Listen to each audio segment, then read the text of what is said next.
বন্ধুরা, আমাদের তিন দিদির হেসেলের আরেকটা নতুন এপিসোডে আপনাদের সবাইকে স্বাগত জানাই। আজকে আমরা আপনাদের জন্য নিয়ে এসেছি খুবই উপাদেয় একটা নিরামিষ রেসিপি। তাহলে আগে চলুন আপনাদের দেখিয়ে দিই আজকে রান্নাতে আমরা কি কি উপকরণ ব্যবহার করছি। প্রথমে নিয়েছি দেখুন কিছু পটলগুলো আমরা ছাড়িয়ে নিয়েছি এমনভাবে যে কিছু কিছু জায়গায় কিন্তু খোসা হালকা লেগে আছে। এইভাবে ছাড়িয়ে নিয়ে পটলের আমরা গাটা কিন্তু একটু ছুরি দিয়ে চিড়ে চিড়ে দিয়েছি। এখানে আছে কাঁচা লঙ্কা, এখানে আছে নুন, এখানে আছে ভিজিয়ে রাখা গোবিন্দভোগ চাল, ফোড়নের জন্য আছে গরম মশলা, কিছু দারচিনি, এলাচ আর তেজপাতা, আছে গোটা জিরে, গরম মশলার গুঁড়ো, হলুদ গুঁড়ো, লঙ্কা গুঁড়ো, আদা বাটা, আর আছে জিরের গুঁড়ো, আর এখানে নিয়েছি ঘি। তাহলে মোটামুটি এই উপকরণগুলো দিয়েই আমরা আজকে রান্নাটা করব। আর তার সঙ্গে সর্ষের তেল তো দিতেই হবে, সেটা আমরা রান্নাঘরে গিয়ে একবারে দিয়ে দেব। তাহলে চলুন শুরু করা যাক। আচ্ছা, প্রথমে পটলে একটু দিদি নুন হলুদ মাখিয়ে নিচ্ছে। ওদিকে গ্যাস জ্বেলে গ্যাসের ওপর আমরা কড়াই বসিয়ে দিয়েছি। কড়াইটা গরম হয়ে এসছে। এবার কড়াইতে দিদি কড়াইতে গরম হলে সর্ষের তেল দিয়ে দাও।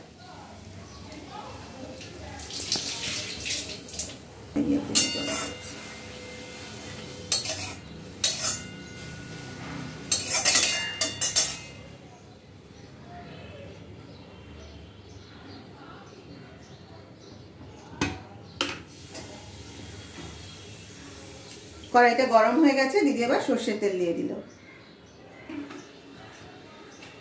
বা তেলটা একটু গরম হোক, তারপরে এই নুন হলুদ মাখানো পটলগুলো তেলের মধ্যে ছেড়ে দিয়ে পটলগুলো ভেজে নেওয়া হবে। তেলটা গরম হয়ে গেছে, এবার তেলের মধ্যে পটলগুলো দিদি ছেড়ে দিল।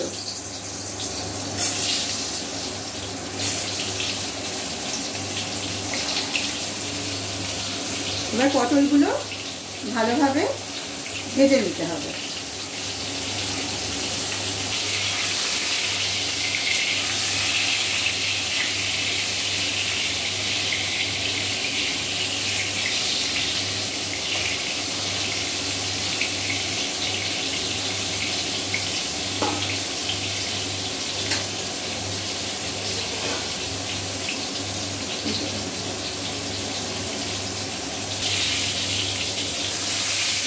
কড়াইটা চাপা দিয়ে রাখা হয়েছিল পটলগুলো যাতে ভালোভাবে ভাজা হয়ে যায়।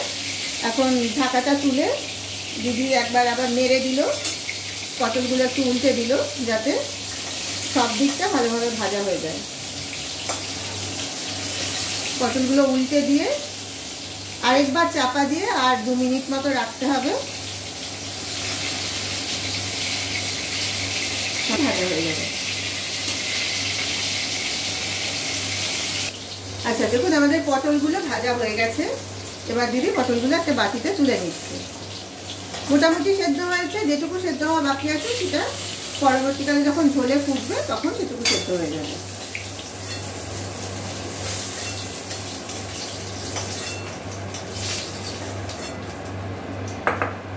এবার তেলের মধ্যে ফোড়নটা দিয়ে দেবো। ফোড়নে আপনাদের আগেই বলেছি আমরা নিয়েছি একটু দারচিনি, কয়েকটা এলাচ, তেজপাতা আর একটু গোটা জিরে।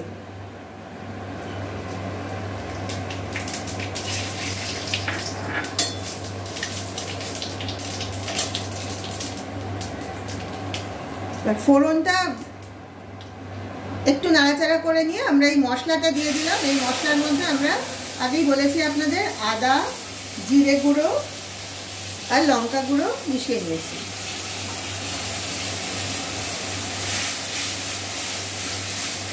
এবার মশলাটা কিছুটা সময় কষিয়ে নেব।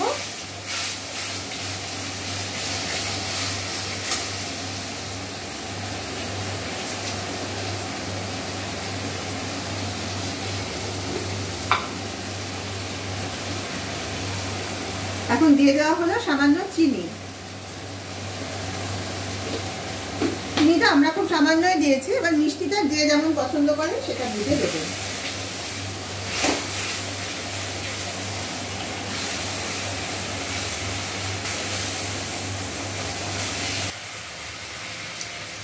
এখন মশলাটা মোটামুটি কষানো হয়ে গেছে, মশলা থেকে একটু করে তেল ছেড়ে আসছে। এবার এর মধ্যে আমাদের আগে থেকে ধুয়ে রাখা গোবিন্দভোগ চালটা দিদি এর মধ্যে মিশিয়ে দিল। এবার ভালোভাবে মশলার সঙ্গে চালটা মিশিয়ে নেবে।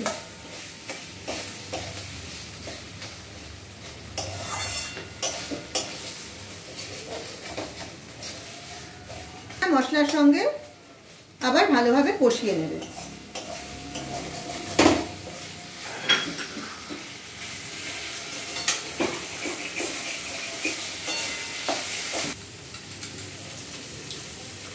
এবার দিয়ে দেওয়া হলো ছোট চামচের 1/2 চামচ মতো নুন।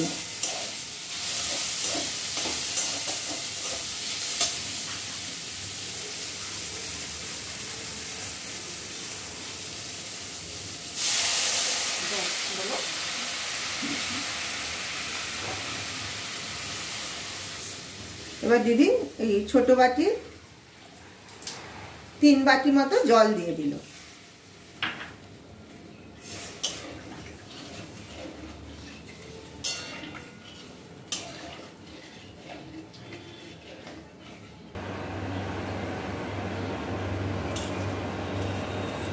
ঝোলটা ফুটছে, তবে একটু দেখে নিতে হবে যে চালটা সেদ্ধ হয়েছে কিনা। দিদি একটু দেখে নাও চালটা সেদ্ধ হয়েছে কিনা।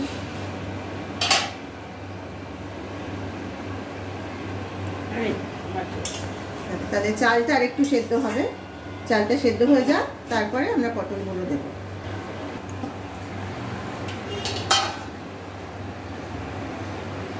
চালটা মোটামুটি সেদ্ধ হয়ে এসছে। এবার এর মধ্যে পটলগুলো দিয়ে দেওয়া হলো। আর একটু সময় এইভাবে থাকবে, তাহলে পটলটা যেটুকু সেদ্ধ হওয়া বাকি আছে পটলটাও সেদ্ধ হয়ে যাবে, আর চালটাও যদি সেদ্ধ হওয়া একটু বাকি থাকে দুটোই ভালোভাবে সেদ্ধ হয়ে যাবে। এবার কিছু গোটা কাঁচা লঙ্কা দিদি এই ঝোলের মধ্যে ছেড়ে দিল। রান্নাটা প্রায় হয়েই এসছে, আর কয়েক মিনিটে আমাদের রান্না হয়ে যাবে।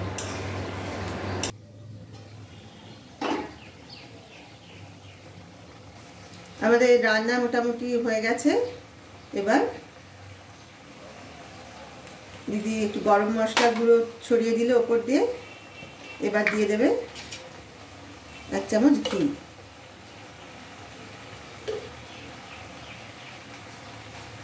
এবার একটু নেড়ে দাও।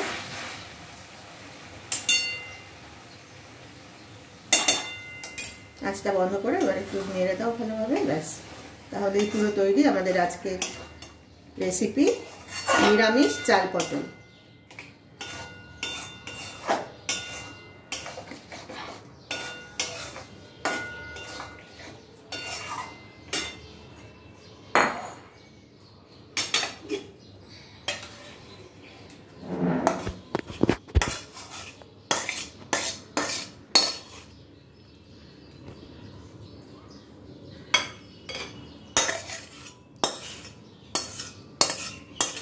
ব্যাস একদম রেডি হয়ে গেছে আমাদের আজকের রেসিপি নিরামিষ চাল পটল।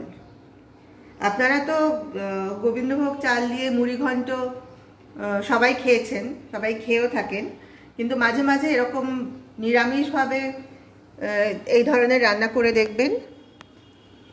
এটা কিন্তু খুবই উপাদেয় একটা রেসিপি। তাহলে আপনারা প্লিজ বাড়িতে এই রেসিপিটা বানিয়ে একবার টেস্ট করে দেখবেন, আর খেয়ে আপনাদের কেমন লাগলো আপনারা কিন্তু অবশ্যই আমাকে কমেন্ট করে জানাবেন। আমি কিন্তু সবসময় আপনাদের কমেন্টের অপেক্ষায় থাকি, আর আপনাদের কমেন্ট কিন্তু আমাকে আরও নতুন নতুন রেসিপি আপনাদের জন্য নিয়ে আসতে আরও বেশি করে উৎসাহিত করে। তাহলে আজকে এই পর্যন্তই। সবাই ভালো থাকবেন। ভিডিওটা ভালো লাগলে প্লিজ লাইক দেবেন, আর ভিডিওটা শেয়ার করবেন আপনাদের পরিচিত সকলের সঙ্গে। আর যারা এখনও চ্যানেলটা সাবস্ক্রাইব করেননি প্লিজ সাবস্ক্রাইব করে নেবেন। আজ তাহলে আসি, আবার কালকে আপনাদের কাছে হাজির হব একটা নতুন রেসিপির ভিডিও নিয়ে। নমস্কার।